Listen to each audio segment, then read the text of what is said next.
അപ്പോൾ guys stay ചെയ്യാൻ പോവാ. ഇങ്ങനെ വാതിലടക്കാൻ പോവാ. 10:30 കേട്ടോ. ഒരു സ്റ്റേ എന്ന് പറയുമ്പോൾ നമ്മൾ 10:30 തൊട്ട്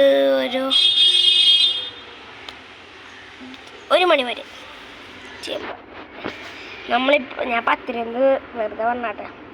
8:30 രാവിലെ ഏതാ 8:30 രാവിലെ വെളുപ്പിന് ഏതാ 7 മണി തൊട്ട് 1 മണി വരെ.